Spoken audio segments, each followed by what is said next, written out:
កូនស្វាតូចដែលខ្វះភាពកក់ក្ដៅពីម្ដាយកំពុងផ្ទុះការចាប់អារម្មណ៍ពេញពិភពលោក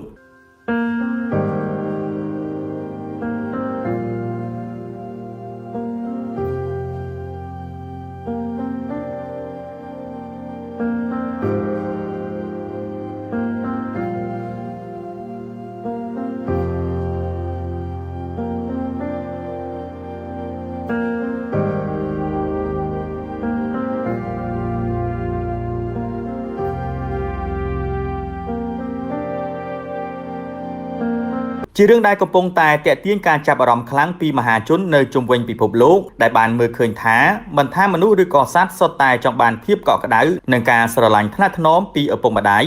ជាពិសេសក្រោយពីបានឃើញវីដេអូរបស់កូនស្វាតូចដែលខ្វះភាពកក់ក្ដៅពីម្ដាយ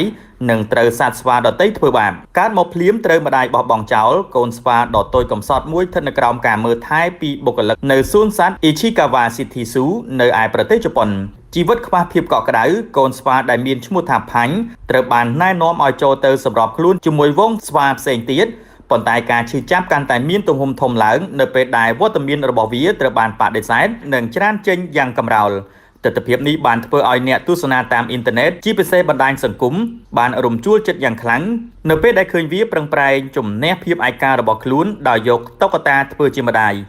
កាលនៅថ្ងៃទី26ខែកក្កដាផាញ់ត្រូវបានសង្គ្រោះដោយបុគ្គលិកសួនសត្វដែលព្យាយាមផ្ដល់ឲ្យវានៅអ្វីគ្រប់យ៉ាងជាពិសេសប្រដាប់ក្មេងលេងដូចជាមនុស្សក្នុងចំណោមនោះកូនស្វាដែលមានអាយុប្រមាណ6ខែនេះពេញចិត្តយ៉ាងខ្លាំងចំពោះតុក្កតាអូរ៉ង់អូតង់មួយដែលមានទំហំធំជាងខ្លួនសកម្មភាពរបស់ផាញ់ចាត់ទុកតុក្កតាលើសពីប្រដាប់ក្មេងលេងដោយបានអោបយ៉ាងជិតស្និទ្ធជាមួយនឹងអារម្មណ៍ពោពេញទៅដោយភាពកក់ក្ដៅប្រៀបដូចជាម្ដាយរបស់វាបានប្រឡែងលេងវាការពារហើយថែមទាំងទាញដៃតុក្កតានោះទៅអោបជាប់នឹងខ្លួនថែមទៀតផងមិនចង់ឲ្យវារស់នៅក្នុងសភាពបោកបញ្ឆោតកាលពីដើមឆ្នាំ2026នេះបុគ្គលិកសួនសត្វបានណែនាំផាញ់ឲ្យចូលវងជាមួយនឹងស្វាផ្សេងទៀតប៉ុន្តែគ្មានការស្វាគមន៍នោះឡើយផ្ទុយទៅវិញកូនស្វាដ៏កំសត់នេះត្រូវបានច្រានចេញឲ្យដួលទីណាត់ទីណែងផងដែរស្ទាក់ស្ទើរក្នុងការរករោគអ្នកផ្សេងទៀតផាញ់នៅតែស្វែងរកវិធីបំបត្តិភាពឯការបស់ខ្លួនដោយរក្សានូវក្តីសង្ឃឹមនិងក្តីស្រឡាញ់សម្រាប់ខ្លួន